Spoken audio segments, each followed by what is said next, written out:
Bonsoir mesdames et messieurs, merci de la confiance. Akifou Nabisso, c'est parti pour ce soir, 45 minutes au cours desquelles nous allons aborder les questions de la République démocratique du Congo, mais spécialement les questions de l'Est du pays. Quand je parle de l'Est, c'est la partie sous occupation de l'AFCM 23, Brigade avancée du Rwanda, comme on le dit sur ce plateau. Nous allons parler du cessez-le-feu et de la gouvernance par crime, en tout cas pour ce soir, et nous avons fait venir sur ces plateaux des personnes qui ont les informations, en tout cas les bonnes, sur cette question du cessez-le-feu et de la gouvernance par crime. À ma droite ou à mon extrême droite, j'ai Henri Pacifique Mayala. Bonsoir Henri. Et à ma droite toujours, j'ai Fernando Kana, qui est acteur de la société civile. Bonsoir. Bonsoir. Et à ma gauche, j'ai Josué Walai. Bonsoir Josué. Bonsoir. Je ne suis pas très exhaustif dans ma présentation. J'ai donné vos noms respectifs, mais vous allez quand même en quelques secondes dire ce que vous faites exactement sur le terrain. Nous allons commencer par Henri et Pacifique Mayala. Bonsoir, moi c'est Henri Pacifique Mayala, comme vous l'avez dit tantôt. Je coordonne le baromètre sécuritaire du Kivu, qui est un des projets de recherche sur la violence à Ebouteli, l'Institut congolais de recherche sur la violence, la gouvernance et la politique.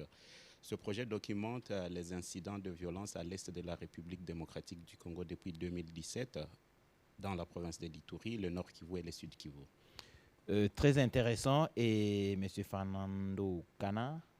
Merci, je suis M. Fernando Kana. Je suis acteur très actif de la société civile à l'est de la République démocratique du Congo, de toute la République en fait. Et je suis directeur pays de la Fondation Solidarité des Hommes.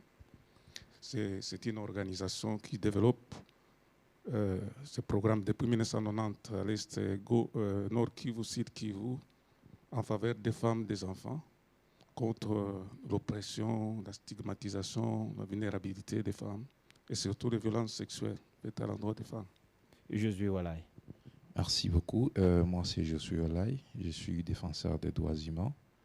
Je travaille dans les centres de recherche sur la démocratie et le développement en Afrique de l'ULPGL, CREDA, à Goma. Je suis également activiste au sein de l'organisation Congo Notre Avenir. Je me charge du programme. Merci beaucoup. Vous avez donc l'idée de ceux qui sont sur les plateaux avec nous. Avant d'entrer dans le vif du sujet, je vous propose cette chronique sur les poursuites des violations multiples du cessez-le-feu depuis sa mise en place.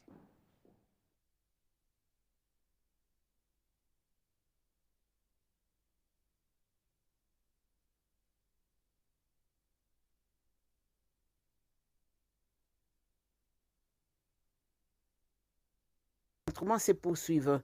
Des attaques sporadiques, des villages repris, d'autres perdus et un cessez-le-feu théorique mis à mal chaque semaine. Les forces armées de la République démocratique du Congo et FARDC, l'armée congolaise, affirment respecter l'accord.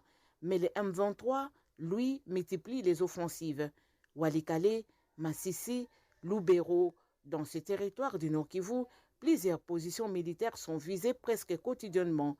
La plupart des attaques sont repoussées selon l'armée, mais les combats ne s'arrêtent pas. Plus au sud, dans les territoires de Walungu, Kalehe, Kabare, Mwenga, Uvira et Chabunda, la même mécanique se répète. Accrochage, riposte, déplacement massif. Des familles fuient, abandonnant maisons, champs et parfois leurs proches. Le général Sylvain Ekenge réagit avec fermeté. Nous défendrons la nation jusqu'au bout. Il dénonce les provocations répétées de la coalition meurtrière AFC M23. Les forces armées de la République démocratique du Congo portent à la connaissance de l'opinion nationale et internationale que tous les jours, la coalition AFC M23 continue d'attaquer les positions des forces armées malgré la signature des accords et malgré l'exigence de cessation des hostilités. Et cette attitude va en guerre expose nos populations aux aléas de la guerre. C'est pourquoi les forces armées de la République démocratique du Congo, tout en dénonçant ces velléités, tout en dénonçant la violation du cessez-le-feu, appelle les négociateurs américains et qataris à prendre les dispositions qui s'imposent. Puisque on ne peut pas continuer comme ça. Et face à cette situation, les forces armées de la République démocratique du Congo ont pris des dispositions qui s'imposent pour répondre à ces provocations. Mais à côté des combats, un autre phénomène s'installe, la gouvernance par les crimes. Dans les zones sous occupation, les populations vivent sous la loi rebelle. Extorsion, assassinat, violences sexuelles, arrestations arbitraires. La liberté de la presse y est réduite à néant, dépendante de l'humeur d'un petit cartel armé. Cette semaine encore, 9 personnes ont été massacrées à Chahala, un épisode qui s'ajoute à une longue liste. Kishiché, Kalake, Karouli, Binza et des dizaines d'autres localités éparpillées dans les collines des Rutshuru et au-delà. Face aux accusations des violations du cessez-le-feu, chacun rejette la responsabilité sur l'autre. Le général Ekenge résume la frustration des militaires. À l'église, on peut tendre la joue gauche, mais sur le terrain, nous ne pouvons pas rester éternellement sans réagir. Ils disent que nous les avons bombardés. Ce sont eux qui nous provoquent. Nous répondons, on veut la paix ou on ne la veut pas. L'accord cadre signé entre le gouvernement et les rebelles du M23 était présenté comme une avancée majeure vers la paix. Mais pour les populations de l'Est, les réalités du terrain continuent d'éteindre les espoirs. Entre les promesses diplomatiques et les violences quotidiennes, l'horizon d'une paix durable semble encore très lointain. Ma toute première question, c'est Henri Pacifique. Vous êtes des Bouteli. Est-ce que les protagonistes ont la même perception du cessez-le-feu? Merci pour la question. D'entrée des jeux, je ne dirais pas que oui. C'est là pour des raisons qui seraient bien évidentes. Nous sommes engagés dans une guerre qui a tout d'abord assez duré, une guerre ou un conflit qui s'est transformé en violence ouverte, c'est-à-dire la guerre, où l'interprétation de ce qui divise les partis n'a toujours pas reçu les mêmes interprétations selon qu'on se retrouve du côté gouvernemental ou du côté de ceux qui ont choisi de prendre les armes. Donc, lorsqu'on revient sur les définitions même de ce que devrait représenter un cessez-le-feu, je pense que ce soit sur les tables de négociation ou que ce soit sur les terrains, le flou perdure. Et cela pose problème malheureusement aux populations locales qui en payent les lourds tributs. Monsieur Fernando Kana, quand vous regardez sur le terrain les cessez-le-feu, comment la population perçoit-elle les cessez-le-feu et qu'est-ce qu'elle attend exactement de ces deux parties? Oui, merci. C'est une déception, vous savez. La population se pose la question, on est dans quoi? Et on a acclamé Doha, et c'était pour la population une raison d'espoir pour dire, bon, ça va cesser. Mais lorsque on voit ce qui se fait sur le terrain, par rapport à ces vampires, donc permettez-moi le terme, c'est à chaque jour qu'ils sont en train de violer, ils attaquent des positions, ils avancent. On peut donner des exemples. C'est pendant le cessez-le-feu que ces vampires ont attaqué parce qu'ils étaient du côté, ils voulaient entrer à Uvira, mais ils étaient du côté de Kamanyola. C'est pendant le cessez-le-feu qu'ils ont débordé pour entrer à l'entrée de Uvira, à Katogota. Maintenant, ils sont à Katogota. C'est pendant ce cessez-le-feu, c'est très récent ici, qu'ils ont débordé pour prendre Zibira. Et Zibira, c'est un carrefour qui donne la route sur Chabunda, une zone minière en excellence. Mwenga, une zone minière. Parce que leurs avancées, c'est par rapport à une cartographie des sites miniers. Alors, c'est pendant ces temps, on est toujours dans les cessez-le-feu, qu'on les voit.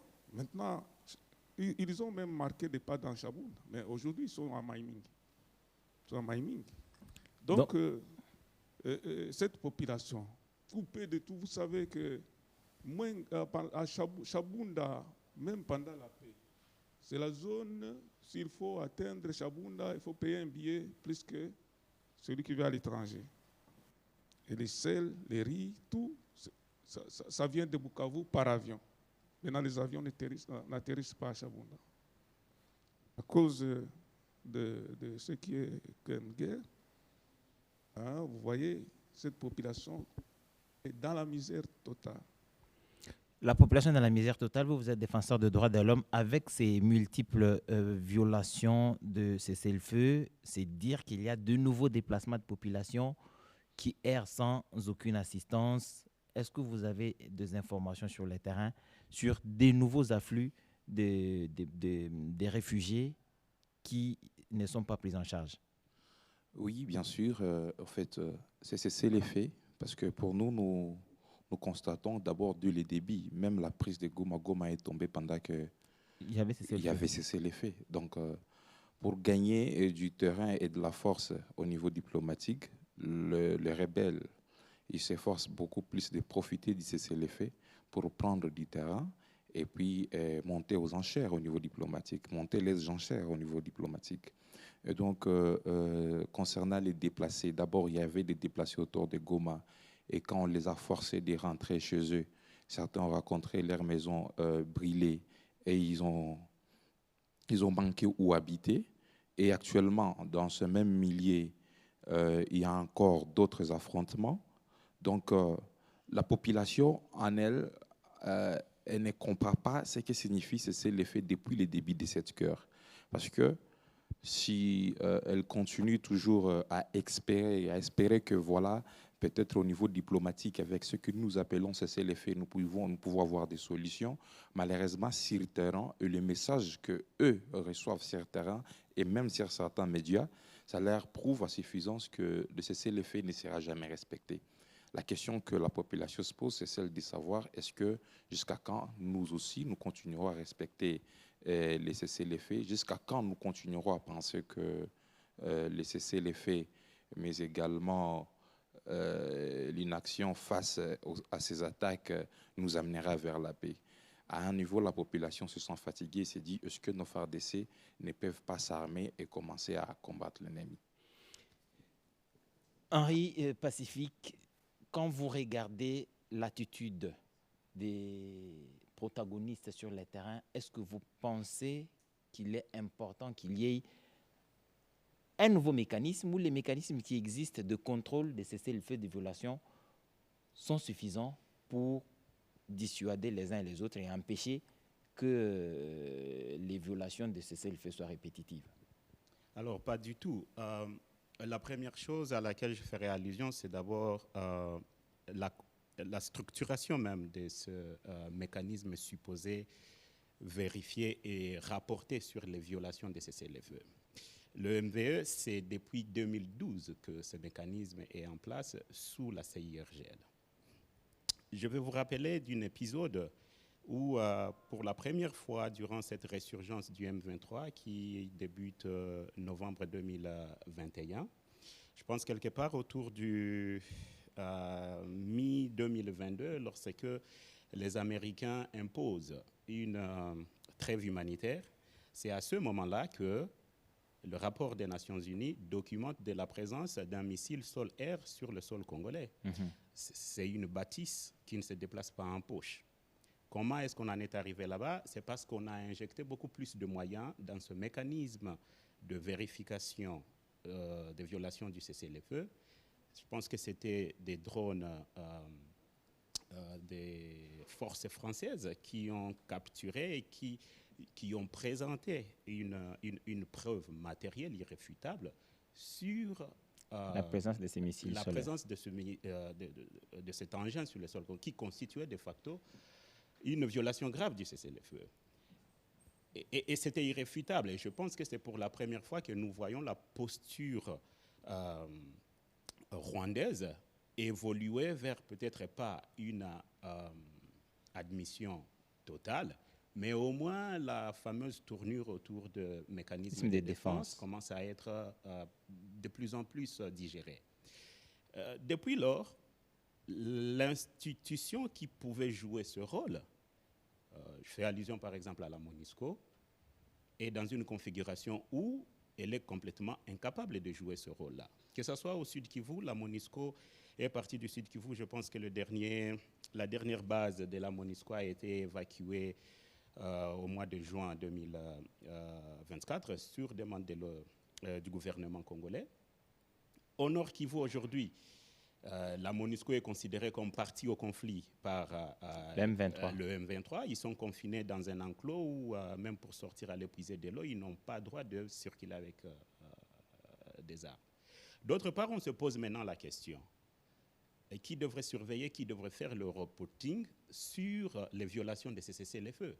C'est là que nous assistons à tout moment un communiqué des forces loyalistes qui est publié sur des potentielles violations de positions par les rebelles. Et au même moment, il y a l'AFC M23 qui publie aussi un communiqué. Et ça, c'est le développement le plus récent que nous avons obtenu de Doha. La question qui se pose, pourquoi est-ce que depuis 2012, cette configuration-là de ce mécanisme de vérification sur les violations du cessez-le-feu n'a pas été efficace? En tout cas, jusque-là, il n'a pas été efficace. Parce qu'aujourd'hui, oui, on parle du retrait des troupes rwandaises, parce que c'est là que ça signifie les mécanismes de défense. Lorsque viendra le temps où il faudra retirer les troupes rwandaises, combien traverseront? Qui sera là pour contrôler? C'est tout ça le problème. Et peut-être pas pour contrôler, mais qui sait combien sont entrés? C'est tout ça. Et ici, je pense qu'il faudrait remettre dans le contexte selon lequel c'est une guerre. Oui, il y a une dimension congolaise à tout ceci, mais dans la structuration actuelle, parce que là, on n'est pas dans la dynamique EDF où c'est quand même une guerre asymétrique. Ici, nous avons un agresseur et un agresseur. Et c'est là que le Congo devrait apprendre à s'assumer, dans la mesure où on ne devrait pas accepter tout ce qui nous est imposé. S'il faut reconnaître, là maintenant, il y a une résolution sur la table au niveau du Conseil de sécurité, l'instance la plus haute en matière de régulation de la sécurité internationale. Il y a la résolution 2773 qui établit les responsabilités des uns et des autres. Mais comment est-ce que celui qui est agressé devrait encore être obligé ou imposé? C'est vrai qu'il y a pour les raisons humanitaires, la cessation des hostilités est obligatoire afin de permettre l'accès aux populations déplacées. Et c'est là encore que vient une autre incongruité, parce que au Nord Kivu, par exemple, il y a quand même des mouvements, tant soit peu, malgré les contraintes. Les humanitaires se mouvent des zones occupées, Goma, vers Beni. Mais au Sud Kivu, c'est impossible. Le couloir humanitaire a été négocié entre les rebelles et la République démocratique du Congo. Mais du jour au lendemain, les Wazalendo se sont imposés. Et voilà, le couloir humanitaire, il n'a jamais été activé. Ça aussi, ça pose problème, parce que demain après-demain, oui, on discute à Doha. Où est-ce que se situe cet élément aussi qui, dans l'équation, commence à perdre? De votre point de vue, comment pensez-vous que le cessez-le-feu devrait être imposé, ou alors quelle attitude devrait adopter les forces armées de la République démocratique du Congo sans jamais gêner votre casquette de chercheur indépendant?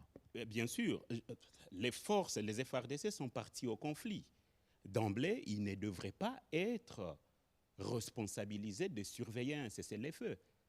C'est une incongruité. Et malheureusement, c'est un flou qui a été maintenu et que les agressés, au bénéfice de l'agresseur, ont aussi tacitement accepté. D'une certaine façon, oui, la communauté internationale, si elle existe, quand elle rentre en jeu, et devrait assumer ses responsabilités parce que tout le monde connaît la responsabilité à protéger. C'est loin de peut-être l'interventionnisme, mais à un certain moment, lorsqu'il faut mettre en application ce genre de mécanismes, il faut aussi les équiper. Parce que l'exemple que j'ai montré ici, ce sont des capacités françaises qui viennent, ils vous présentent que voilà, il y a un missile sol-air à Rutshuru. Le M23, il ne dispose pas de moyens à l'époque de s'acquérir de tels engins. C'est venu de quelque part. Et lorsqu'on a l'identification sur le modèle, marque de fabrique, on sait savoir d'où est-ce que ça vient. Et lorsqu'on appose cela comme une preuve, bien sûr que ça serait incontestable. Mais là, nous faisons du surplace et malheureusement, j'ai comme l'impression que les deux parties, ça leur arrange. Malheureusement, les populations, ils sont là. Merci, Pacifique. Ça ne peut pas arranger le gouvernement de la République, en tout cas pas du tout de mon point de vue. Monsieur Fernando Nkana, vous qui êtes en contact avec la population, je crois qu'elle est exacerbée, cette population. Qu'est-ce qu'elle pense? D'abord, le gouvernement doit éviter à ce que cette population soit totalement affaiblie. Et ça doit donner la force aux agresseurs. Parce qu'après, ils vont arriver à une conclusion. Quand vous dites que population totalement affaiblie... Affaiblie, ça veut dire tout ce qu'ils subissent, l'enfer la population subit. À un moment donné, il n'y a pas de recours. Vous savez, peut-être au deuxième sujet, on pourra y revenir là-dessus. Hein? On doit éviter. J'ai visité, par exemple, la plaine de la Ruzizi. Le couloir là, les véhicules, la population est affaiblie, abandonnée, affaiblie totalement. Entre-temps, les agresseurs sont à la porte du territoire d'Ouvir. Mais la force d'une force armée, c'est la population. Ils sont entre la paix et la guerre. Après, ils disent, bon, peut-être la guerre peut arriver, ça peut nous sauver. Et si on arrive à cette équation là-bas, ça devient dangereux. Je connais l'agresseur. Je connais son mode opératoire. En fait, il faut que je vous dise la vérité. Moi, je suis très pessimiste avec les négociations de Doha. Très pessimiste. Et le gouvernement est face à un dualisme. Du côté M23, il parle avec M23, il parle avec le Rwanda. Quand ça avance avec M23, il y a un souffleur. Si vous avez assisté à des théâtres, il y a un souffleur qui vous dit commencez, non, arrêtez, ainsi de suite. Maintenant, on joue quelle carte? Non. Et ça n'avance pas. Ça n'avance pas. Entre-temps, ils ont leur schéma. Je viens de vous démontrer comment ils sont en train d'avancer. Et le gouvernement ne doit pas être dupe. D'ailleurs, ni était le schéma de Ouazalène d'aujourd'hui. Tous nos villages, on perdrait. Aujourd'hui, on serait en train de perdre tout. Parce que le gouvernement est dans la logique, non, il ne faut pas, et je m'excuse de dire ça, il faut observer le cessez-le-feu. Mais l'ennemi en face n'a pas cette logique. Alors j'ai dit, tant que le gouvernement ne change pas sa méthode et sa stratégie offensive, il va dans l'offensive, c'est-à-dire un rapport de force. À ce moment-là, on serait dans une... Mais je vous dis, si aujourd'hui ces vampires apprenaient qu'ils sont en insécurité, Bukavu va tomber. Mais je vous dis qu'on aura des solutions à Doha. On aura des solutions à Doha. Ils sont en train de collecter des taxes et des impôts. Ils jouissent, ils portent des vestes. Ils ont créé un paradis autour d'eux. Ils ne pensent pas à autre chose. Ils ne pensent pas à autre chose, donc ils sont là pour durer. Mais entre-temps, c'est cette population en train de souffrir. Imaginez-vous, vous êtes dans cet enfer, vous ne savez pas quel jour vous allez en sortir. José Walaï, c'est le tableau que vous faites, vous aussi, que vous peignez de ce qui se passe sur le terrain. Vous avez l'impression que la population est exacerbée. Il faut absolument que la stratégie soit changée. Sinon, si on s'en tient au cessez-le-feu, c'est le gouvernement qui perd. Disons que c'est la République qui perd. Bien sûr, parce que c'est depuis longtemps que nous observons les cessez-le-feu. Ça n'a pas commencé aujourd'hui. Donc, Goma est tombé pendant qu'on observe les cessez-le-feu. Bukavu est tombé pendant qu'on observe les cessez-le-feu. La population en question se dit, bon, finalement, quelle serait la solution efficace pour nous faire sortir de cette crise? Est-ce que ce que nous écoutons là-bas au niveau diplomatique, c'est ce qui va nous faire sortir de cette crise? La population, d'abord, elle dit non, parce que la population elle a besoin d'une libération. La population, en posant des questions, vous allez vraiment écouter des gens en train de nous dire, voilà, nous pensons que la seule solution, c'est de voir ces gens partir. Quand il y a eu une signature à Doha, il y avait certaines personnes peut-être qui ne savent pas parler français ou soit qui n'écoutent pas français, mais qui vivent dans des villages, qui commencent à vous appeler, vous poser des questions. Mais qu'est-ce qu'ils ont dit? Ils vont partir quand? C'est la seule réponse que la population cherche. Quand est-ce qu'ils vont sortir de nos zones? Parce que la population est fatiguée. La population est fatiguée de tout ce qui se passe. Il y a beaucoup de choses qui se passent actuellement dans les zones occupées par les rebelles. Et la population se dit, la population ne veut pas aller jusqu'à un niveau où ils doivent accepter ça et de commencer à vivre avec ça et de commencer à évoluer avec ça. Voilà pourquoi ils ont dit, ils sont en train de forcer la population même à faire des revendications, qu'il faut ouvrir des banques, qu'il faut ouvrir tout pour qu'il n'y ait pas une différence entre l'occupation gouvernementale et l'occupation des rebelles. Et c'est à ce niveau-là qu'on ne veut pas arriver.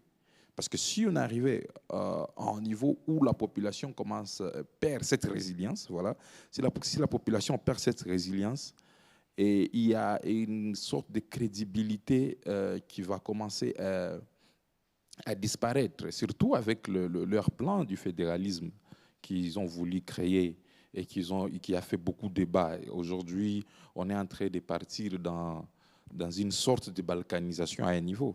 Parce que, tout simplement, pour eux, ça les arrange. Parce qu'ils sont prêts à tout.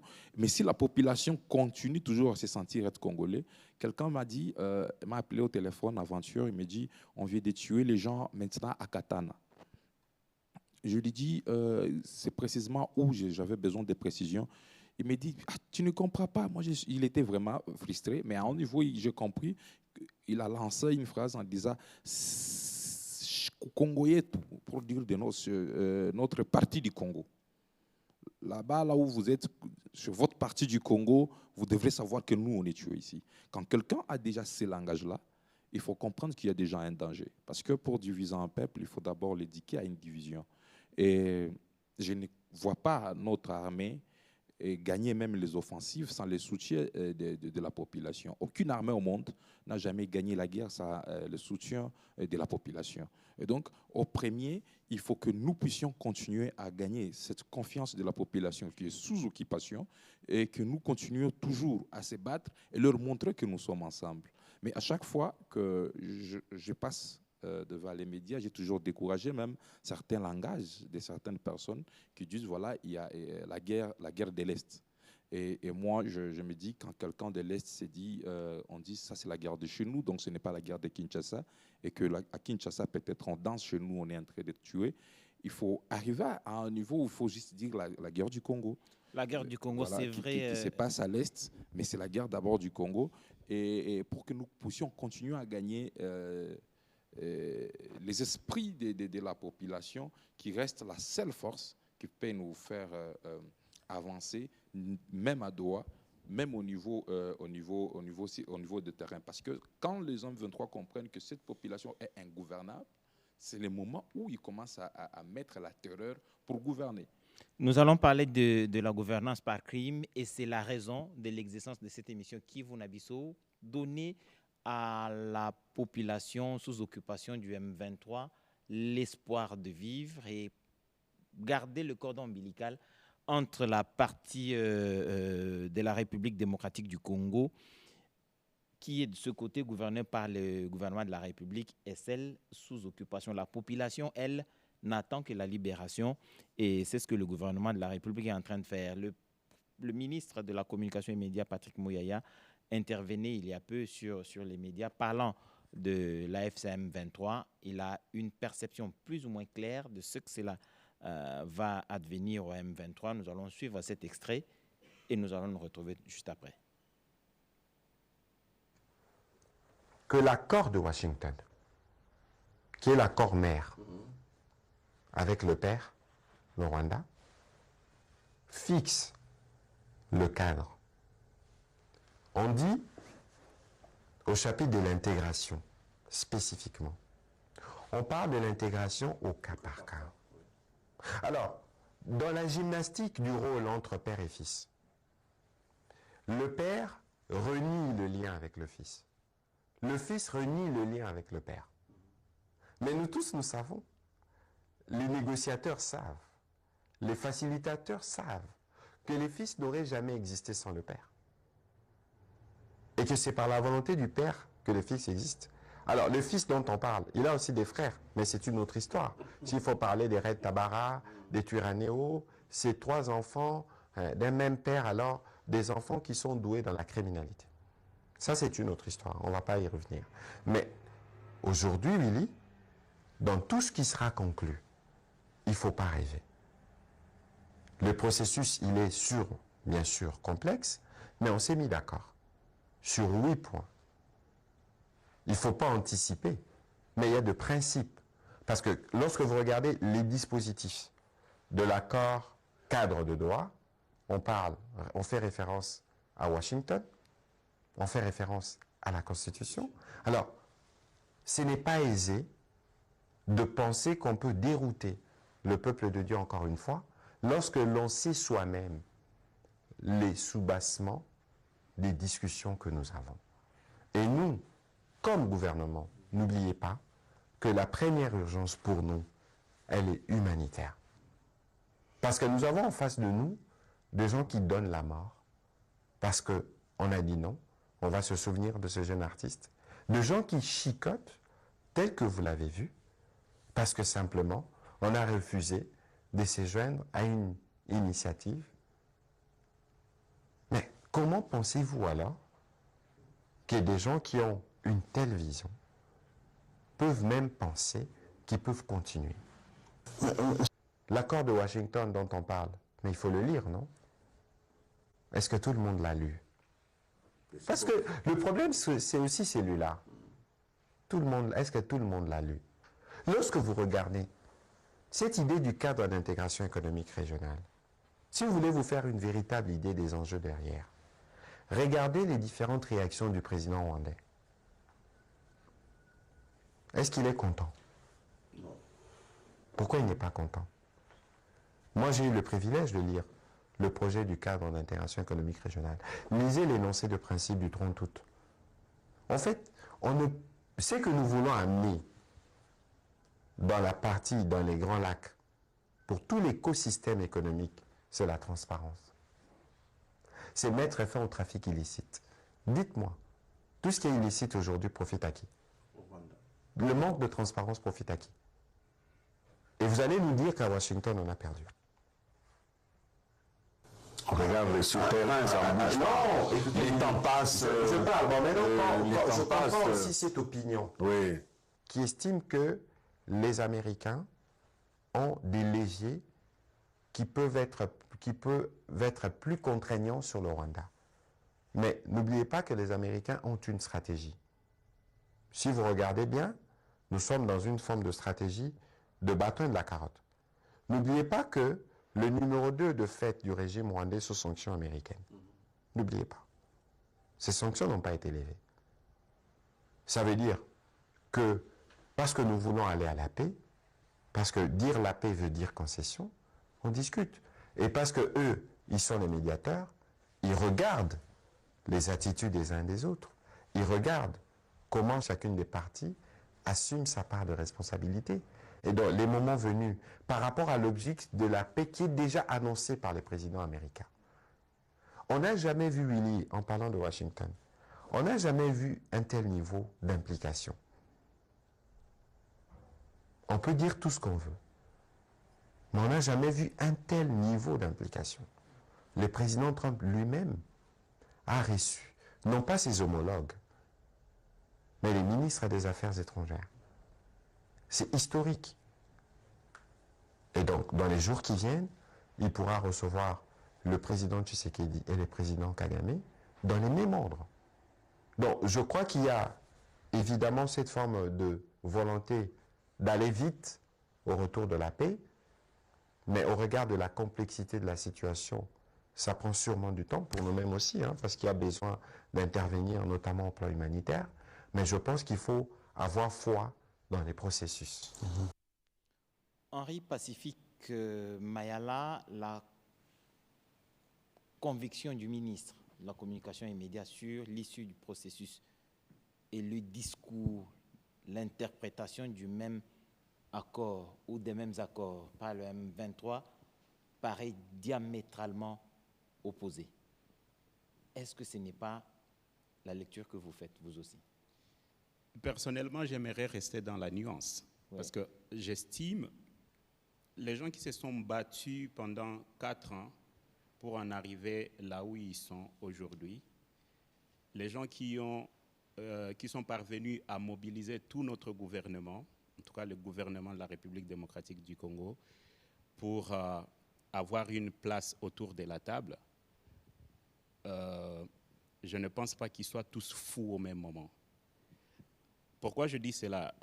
Je partage jusqu'à un certain niveau la lecture de Monsieur le ministre, mais je pense que, pour ce qui concerne le processus, je trouve un peu naïf de notre part, je m'excuse pour le mot, je trouve un peu naïf de notre part de dévouer tout ce niveau de confiance dans un processus que nous ne contrôlons pas. Les mêmes États-Unis dont il s'agit aujourd'hui, ils ont mis la tête de l'actuel président syrien à prix il y a une décennie, et il y a quelques semaines, ils l'ont reçu en honneur à la Maison-Blanche. C'est question des intérêts. On a vu comment est-ce que, octobre-novembre 2024, lorsque les États-Unis sont, en tout cas les premières puissances, à commencer à indexer directement le Rwanda, et peu de temps, lorsqu'il y a eu changement de régime, on a vu la fulgurance avec laquelle Goma est tombé le 27 janvier, Bukavu est tombé le 16 février. Et ils sont allés jusqu'à Kamanyola, à la porte de Katogota, Uvira. Et on sait aujourd'hui voir le désordre qui prévaut, que ce soit du côté Uvira ou du côté de Calais, là où il y a le contrôle gouvernemental.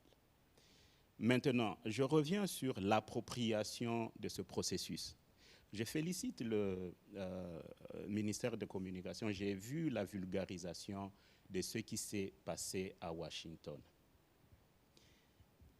Et je suis d'accord avec Monsieur le ministre lorsqu'il dit que c'est un processus complexe. Mais les gens ont plus une certaine indexation avec Doha parce que ils sont tenus à bout par ceux qui sont assis avec le gouvernement sur la même table à Doha. Je n'ai pas vu de vulgarisation sur ce qui s'est passé ou ce qui est en train d'être convenu. Parce que jusque-là, je pense que sur le 8 protocole, on en est à 2 qui sont signés, pas encore activés, et il y a 6 qui doivent faire, qui doivent être négociés. Oui. Où est-ce qu'on en est? Parce que le M23 est revenu à Goma, ils sont allés jusque dans les universités locales pour faire passer leur message.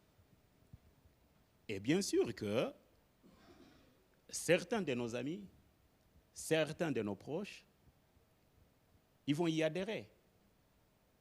Chez nous, on dit que tu vois quelqu'un sortir de la chambre de ta maman, c'est-à-dire que tu peux aussi l'appeler papa. Malheureusement, c'est la situation dans laquelle se retrouvent aujourd'hui les populations.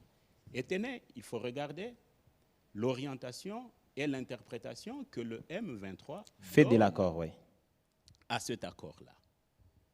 Et on ne peut pas le leur interdire. On ne peut pas le leur interdire. Comme je l'ai dit, oui, les voies pacifiques sont à privilégier, mais d'autre part, il faudrait considérer qu'il n'y a que la force qui arrête la force. Ça, ce n'est pas faux, et je crois que le gouvernement de la République a pleine conscience de cette dimension des choses. Fernando Kana, on a parlé tout à l'heure de la méthode de gouvernance adoptée par le M23 pour asseoir ou exacerber, arriver à annihiler toute résilience de la population. Il faut la terreur. Et vous avez des éléments concrets sur le terrain qui démontrent cette gouvernance par crime. Oui, mais ils n'ont pas de choix. C'est un enseignant qui ne maîtrise rien de sa leçon. Il est là-bas, il prend le fouet, il tape les élèves chaque jour pour faire sa discipline.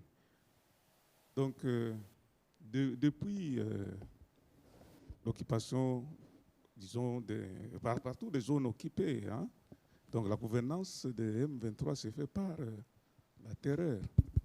Donc, c'est chaque jour, on enlève. On vient dans les quartiers, on a enlevé. À Bukavu, on a pris des jeunes gens. Le matin, on les rassemble et puis on les embarque. Destination inconnue. Un médecin, on le taxe inutilement pour dire qu'il soignait les Wazalendo. On l'a fouetté, on l'a tabassé. C'est son travail. Mais oui, bon, il a prêté serment. C'est tout médecin prête serment, ouais, pour sauver. Lui, sa mission, c'est de sauver les vies. On les tabasse jusqu'à la mort. La semaine passée ici, dans laps de 5 jours, 5 motards ont été tués à bout portant, comme ça. Bout portant. Pas. 5 motards. Donc on a des éléments qui montrent qu'il faut créer la terreur. Les salongos, il existe partout. Au Rwanda, il s'appelle Omuganda ou je ne sais pas quoi. Mais là, les salongos se fait volontairement, avec conscience, etc. Pourquoi venir imposer ces salongos? Je vous dis que les gens sont dans une situation de servitude. Ils sont devenus des esclaves dans leur propre pays. Et ils se réveillent le matin, le jour des salongos. Si vous n'avez pas eu les jetons, donc votre condamnation, c'est d'être fouetté. Public. En public, fouetté sérieusement. Et il faut voir comment les populations se mobilisent. Bon, c'est une mobilisation négative. Par peur. C'est une terreur qui est là-bas. Donc, c'est tous les jours qu'on enregistre les violations des droits humains du côté de ces vampires. Bon, on est désolé qu'on les appelle comme ça, mais... C'est exactement ce qu'ils sont. Je me pose la question, ça va prendre combien de temps? Le Doha, là, un processus qui va traîner, on sait comment ça a commencé, mais c'est un processus, on ne sait pas quand ça va s'arrêter. Et donc, nous devons rassurer notre population pour dire qu'il y a des efforts que le gouvernement est en train de faire, que demain vous serez libérés. Demain, vous serez libérés. Et des discours-là doivent passer. Nous devons, à partir de Kinshasa, faire arriver ces discours dans ces zones. Nous devons faire arriver ces discours pour qu'ils continuent à espérer. N'est-ce pas? Donc moi, je pense que j'apprécie cette émission, et l'initiative, et les initiateurs même. Et je pense que c'est une bonne initiative. C'est une bonne initiative. Pour bien communiquer avec notre population dans la partie sous occupation rwandaise. Josué Walaï, vous avez des répondants sur les terrains sous occupation. Est-ce que vous pouvez documenter dans les parties où vous avez vous avez vos membres, est-ce que vous pouvez documenter cas par cas des crimes, des assassinats, des comportements, des terreurs qui participent à imposer une certaine gouvernance? Merci beaucoup. Vous allez comprendre que depuis d'abord janvier, on a fourni des rapports d'ailleurs qui ont été donnés à la mission d'établissement des faits qui était d'ailleurs ici à Kinshasa. Nous, comme les cookies des défenseurs des droits humains qui sont venus des Goma, des Bukavu, d'autres territoires du nord et du sud Kivu, urgemment, on devrait créer une structure pour documenter cas par cas avec certaines personnes qui sont là. On ne mérite pas dire qui nous aide parce qu'il y a beaucoup de gens qui nous suivent. On a documenté d'abord, surtout à Goma, au débit, et nous avons compris une seule chose, que les grands messages, en prenant la ville de Goma, les grands messages que les rebelles voulaient donner à la population, c'était de comprendre qu'ils ne viennent pas blaguer et qu'il faut vraiment obtempérer. Le 30 janvier 2025, Goma sentait des cadavres. partout dans les villes, partout dans les quartiers. Et les gens nous appelaient, parfois ils nous montraient des images, nous-mêmes, on n'arrivait pas.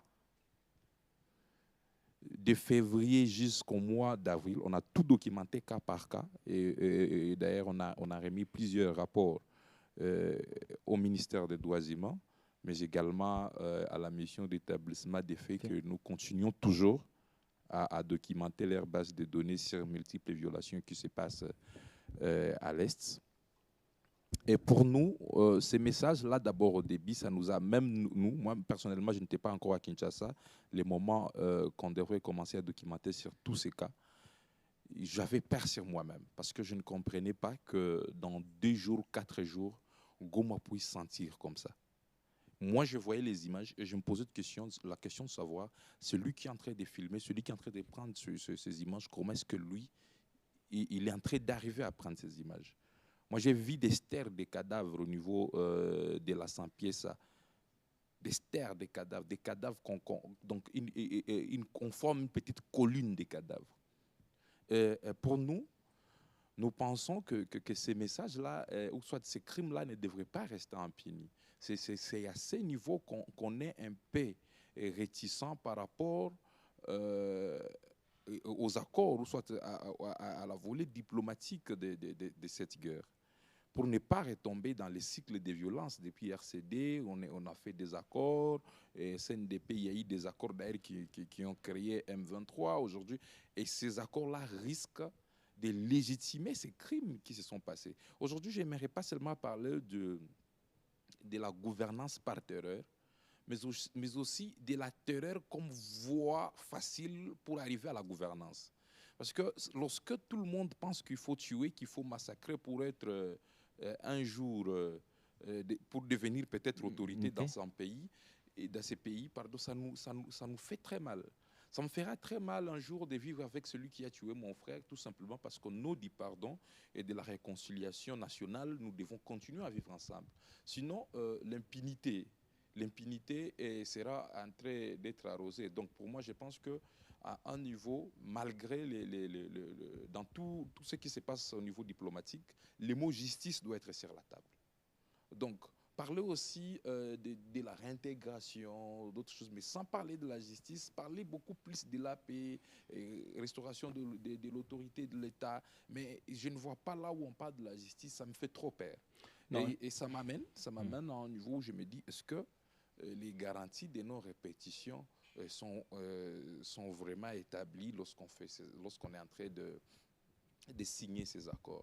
Est-ce que ce n'est pas une procuration qu'après 20 ans, 15 ans, il y aura encore une autre chose qu'on verra venir avec une autre force? Parce que la guerre vient parfois aussi de la frustration et que nous allons encore revivre ça. Le M23, ils nous ont masqués avec... j'ai vu, ils ont fait un communiqué en disant qu'ils ont suspendu le maire de la ville de Goma, tout simplement parce qu'il a fouetté un chauffeur. Mais pour moi, j'aimerais poser la question de savoir qu'est-ce qu'ils ont fait de ces gens qui ont tué, leurs acteurs qui ont tué les gens à Goma en janvier et en février 2025, voire même jusqu'à aujourd'hui.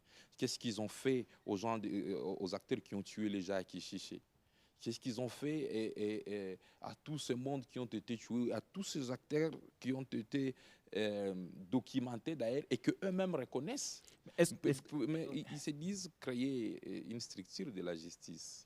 Et pour nous, on se dit, bon, est-ce que la personne qui torture une personne ne doit qu'être suspendue pendant 15 jours? C'est ça la justice, c'est en fonction de quel droit qu'eux, ils sont en train d'utiliser dans leur justice. Ou soit il y a un autre droit qui sera enseigné aux étudiants de droit actuellement à Goma et à Bukavu, soit dans d'autres territoires du nord et du sud Kivu. Parce que nous allons terminer, vous parlez de la justice. C'est une question qui préoccupe tout le monde. Je crois que dans tous les accords qui ont été signés, la question de la justice revient. Ça, c'est presque une certitude. Le problème, c'est qu'il faudrait qu'on s'interroge si dans la mise en œuvre des accords, le volet justice va être pris en compte, parce que nous allons terminer par là. On va faire ce tour en commençant par Ebouteli avec Henri Pacifique. Est-ce que vous pensez que des individus qui participent à la commission de ces crimes vont être à l'aise avec une mise en place d'une commission nationale en question? sur les questions de justice. Est-ce que vous pensez que le protocole en rapport avec ce principe qui a été adopté à Doha va aboutir? Je pense que je vais retrouver mon vieux dans son pessimisme. Je dirais que non. Pourquoi? Et peut-être pour revenir sur ce que mon frère vient de mentionner tout de suite là, il serait aussi irresponsable de notre part de ne circonscrire cette impunité que dans ce qui est en train de se passer là maintenant. Regardez un peu l'histoire politique et l'héritage politique de ce pays. La violence est là, sa place, en quelque sorte, elle a été transformée comme voie d'accès au pouvoir. Et malheureusement, on n'en fait pas grand-chose. Quand vous regardez comment est-ce que Mobutu va vers sa chute, c'est lui qui vient après lui, le recyclage qui se passe par là. Là, par exemple, il y a une grande opportunité pour le Congo de pouvoir saisir en tout cas la balle au bon sur ces questions de justice transitionnelle. On a le procès Lumbala qui s'est ouvert, mais on ne communique pas là-dessus. Quelles sont les responsabilités des uns et des autres? Oui, ce qui se passe aujourd'hui est très mal. Pourquoi est-ce que je suis pessimiste? Parce que regardez, je pense que l'accord, le protocole sur la justice vient à la 7e position. Après, je ne sais pas s'il y aura un certain ordre qui devrait être respecté. Mais posez-vous la question, mes amis, pour ce qui concerne le fameux accord, le fameux protocole sur l'échange des prisonniers, on n'en sait rien, pratiquement rien. Là, on sait que le CICR a obtenu l'autorisation du gouvernement congolais pour passer à l'identification des personnes qui sont sur les listes que le M23 a portées sur la table. À quel niveau est-il prévu qu'il y aura un contrôle sur qui est libéré et pour quel fait? On n'en sait rien. Et c'est comme ça que les gens qui ont tué, les gens qui ont violé, les gens qui ont torturé, qui sont en prison pour des faits avérés et loin, rien à voir avec la rébellion, se retrouvent encore dans une mouvance d'amnistie. Et c'est ce à quoi nous sommes en train d'assister. C'est des questions très techniques, Henri Pacifique Mayala. On aura le temps d'aborder ces questions plus précisément. Je crois que le ministre, comme il a fait pour l'accord de Doha, se fera encore le devoir de dupliquer, de multiplier cet accord de Doha et ses différents protocoles pour que la population s'imprègne davantage des dispositions de chacun de protocoles pour se faire plus ou moins une idée sur dans quoi nous lançons. Monsieur Fernando Nkana, je crois que ce sera l'une des dernières interventions dans le cadre de cette émission, bien entendu. La justice, vous y croyez? Vous pensez que c'est le moment de parler justice, mais avec les bourreaux à la table? Tout est compliqué. Qui sera acteur de la justice et qui sera justiciable pendant qu'on est en train de négocier? Et quand on négocie, on impose certaines conditions. Et ces conditions vont affaiblir. En effet, ces conditions vont affaiblir tout ce qu'on pouvait faire comme recours à la justice. Nous avons deux possibilités. Soit nous développons la justice interne. Nous l'avons déjà commencé. Et dans certaines analyses, on dit mais il ne fallait pas condamner l'ex-président. Parce qu'à ce moment-là, on donne la possibilité de ne pas être poursuivi par la CPI. Mais moi, je trouve que la justice interne a une force. Parce que ceux qui vont à la justice internationale, ils se baladent là-bas, ils sont dans les conditions, et puis ce n'est pas pédagogique. Mais lorsque c'est la justice interne qui s'impose, c'est plus pédagogique. Hein? Alors, quelle est la responsabilité? Quand je donne le cours aux officiers, la formation aux officiers sur le DDR, sur ce que nous appelons les instruments internationaux, les recrutements d'enfants, des choses comme ça, je dis la responsabilité, c'est la responsabilité du leader, du commandant. Qui sera poursuivi alors? dans ces cas? Qui jugerait toi? Ce seraient les chefs de compagnie ou les commandants de compagnie de ces deuxième brigade terroriste du Rwanda? Non. Ça doit être Kabila, Nanga et les Bertrand Bisimwa. Comment arriverait-on à les poursuivre alors que ce sont eux qui sont en train de négocier? Ils vont former le gouvernement au nom de la paix. Il n'y aura pas la paix sans la lutte contre l'impunité. Mais comment on va arriver à ça? Voilà pourquoi moi, l'équation, c'est très simple. Il faut une grande offensive et gagner la guerre. Et imposer l'impérium. Et la justice cette fois-là. Et la justice, parce que l'impérium la justice est un instrument de l'impérium. Mais ces négociations, ils vont venir en conquérant. Moi, j'ai été un grand militant contre les SCD. Bien sûr, les choses ont changé. À l'époque, nous, comme société civile, nous avons réellement résisté. Ce n'était pas le gouvernement, c'est la société civile. J'étais avec un dignitaire à Goma qui me disait, si nous sommes entrés à aller dans ce site, c'est à cause des gens ici du site qui vont. On ne comprend rien, donc ils nous font suer. Et ils sont allés. Après nous avoir violentés, après toutes les questions de violence, mais on les a vus embarquer à l'époque des avions de la Monique et arriver en conquérant ici. Et accompagnés accompagnés de grandes brigades. Ils sont venus avec leurs brigades, mesdames et messieurs. Et puis les autres ont conclu que c'est une voie, comme Josué Wala le disait tout à l'heure, c'est une voie pour accéder au pouvoir. Donc la terreur est utilisée dans les partis sous occupation comme moyen d'accéder au pouvoir ou d'accéder à la gouvernance. C'est bien trouvé, Josué. En tout cas, je vais vous dire merci d'être venu. Mais avant que vous ne partiez, vous allez quand même avoir quelques minutes ou quelques secondes pour dire le dernier mot, mais ce sera après. Cette minute du président de la République dans son adresse aux jeunes des populations ou des jeunes des zones sous occupation. À vous, jeunes de Goma, de Bukavu, de Rutshuru, de Masisi, de Calais et de toutes les localités éprouvées, je veux adresser un message d'amour, de compassion et d'espérance. Votre courage face à l'oppression n'est pas un murmure isolé. Il honore la nation et nous oblige. Sachez que la République tout entière se tient à vos côtés d'un même cœur. Vous n'êtes pas seuls.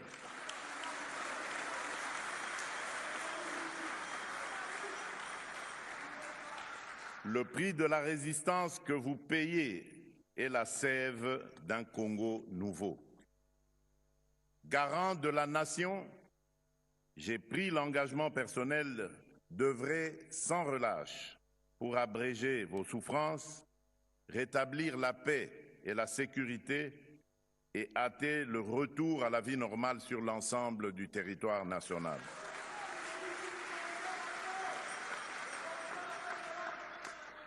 Dès la libération de vos territoires, nous lancerons sans délai un programme prioritaire de reconstruction et de développement, routes, écoles, centres de santé, accès à l'énergie et au numérique, afin que votre créativité devienne l'avant-garde du renouveau de vos territoires. Tenez bon, l'avenir que vous méritez n'est pas compromis, il se construit avec vous et pour vous.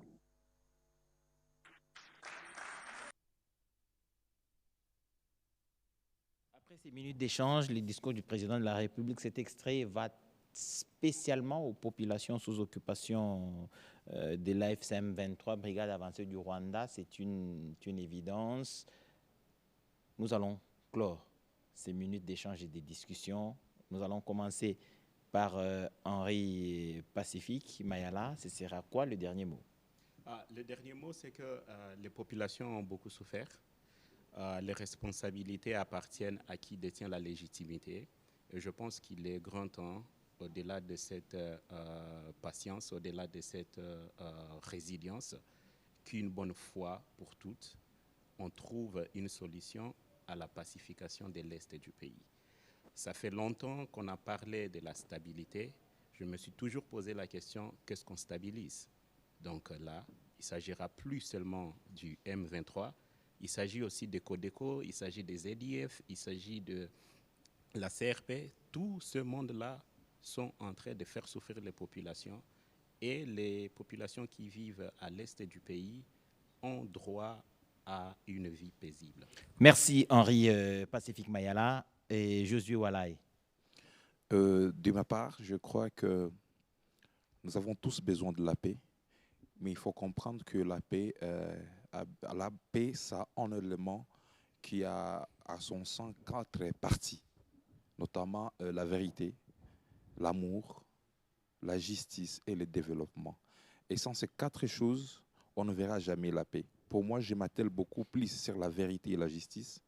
La population de l'Est de la RDC, la population du Kivu a beaucoup plus besoin de la vérité et de l'instauration d'une justice transitionnelle holistique pour que nous puissions au moins envisager ou soit penser qu'on peut vivre cette paix.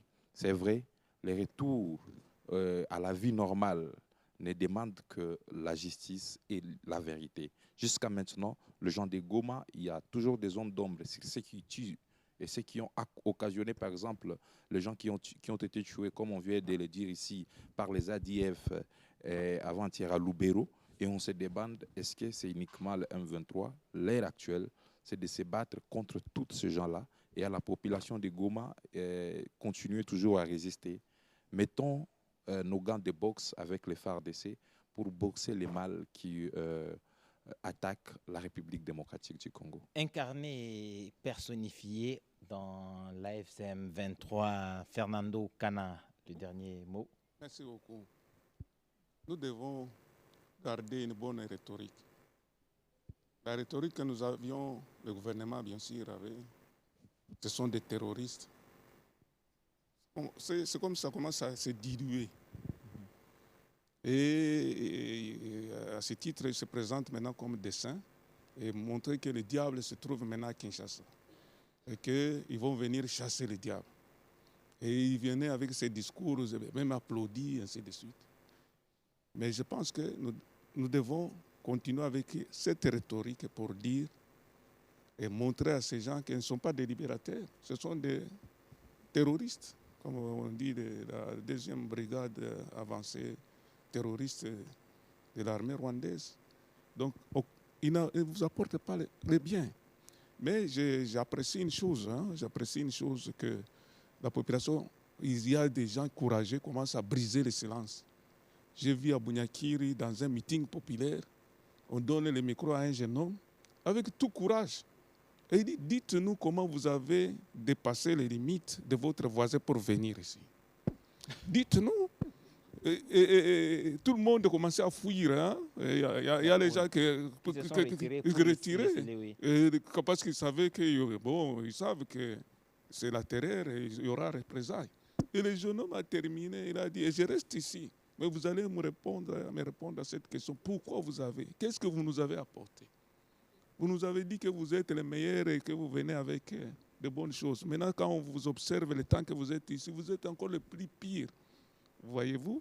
Donc, cette rhétorique, lorsque nous la développons, c'est pour essayer de couper court les argumentaires des agresseurs qui se trouvent à l'Est.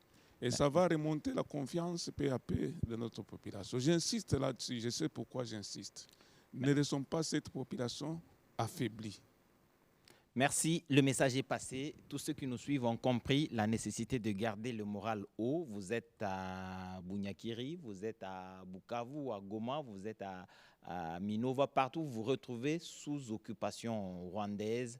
Soyez confiants, l'avenir est meilleur, la détermination est certaine, les efforts se conjuguent à tous les niveaux pour que la paix revienne et elle soit instaurée sur l'ensemble du territoire national et que l'on pense effectivement au développement de notre nation. Merci à Henri Pacifique Mayala d'être venu. Merci à Josué Walaï. Merci à Fernando Nkana pour votre présence. Je crois que vous reviendrez assez souvent pour aborder ces questions et maintenir la flamme de la République démocratique du Congo. Il ne nous reste plus qu'à vous dire merci et bonne suite de programmes sur la télévision nationale, mais aussi sur toutes les plateformes qui diffusent cette émission Kivu na Biso, qui est une dynamique qui permet de garder le cordon ombilical entre la population de l'ensemble du territoire national et celle sous l'occupation de la brigade avancée du Rwanda que nous appelons l'AFC M23.